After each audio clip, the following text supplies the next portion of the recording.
مساء الخير يا أمارات، عاملين إيه؟ يا رب دايما تكونوا بخير. النهارده بقى ماما فاجأتني ولقيتها عاملالي الأكل اللي أنا بحبه. كانت عاملالي حمام محشي رز بالكبد والقوانص بتاعته، وكانت عاملالي كشك. بجد الأكل كان طعمه حلو جدا، وكانت عاملة برضو شوربة لسان عصفور بشوربة الحمام. بجد الأكل كان طعمه حلو قوي. أنا بجد يا ماما بشكرك جدا إن انت بتعملي لي الحاجات اللي أنا نفسي فيها.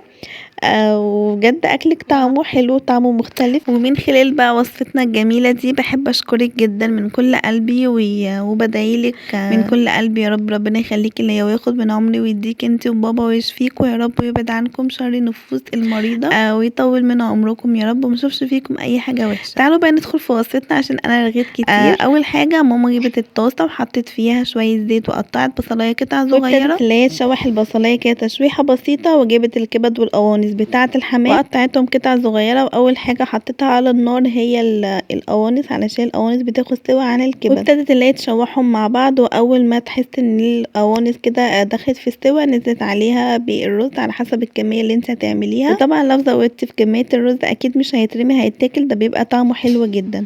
ونزلت عليهم بقى بالرز والكبد وابتدت اللي هي تشوحهم وبهرتهم بملح وفلفل وكمون وبهارات، وابتدت اللي هي تقلب كل ده مع بعض. ونزلت عليهم بربع كوباية من المية، هسويه نص سوا مش هسويه سوا كامل، عشان لما الحمام يتحشي الرز ما يعجنش وهو بيتسلق، يطلع معاكي مفلفل وجميل. وجبنا الحلة وحطينا فيها مية، كمية مية كويسة، وحطينا عليها بقى بهارات ماجي وورق لورا وملح وكمون وبهارات اللي انت عايزاها. ونزلت عليها بالحمام. الحمام حشتها وقفلتها كويس جدا علشان الرز ما ينزلش في المية. وهنا بقى انا كنت بوريكم كوتي وبيلا بتوعنا. بجد القطط دي قمر قوي.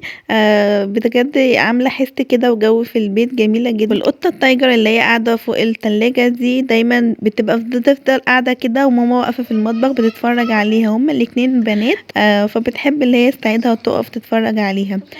دي اسمها كوتي والبيضه اسمها بيلا. بجد امارات قوي ومستنينا جدا. والقطه دي دايما تقعد في المطبخ كده وتروح في كل حته ورا ماما بتتعلم منها. وهنا بقى كانت عامله كشك برضو كان طعمه حلو قوي.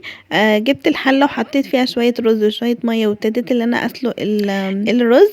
واول ما الرز اتسلق حطيت عليه اللبن البلدي وحطيت عليه بقى بهارات، وابتديت ان انا احط عليه شويه دقيق صغيرين، وابتدي ان انا اقلب باستمرار علشان ما يبقاش في اي تكتلات.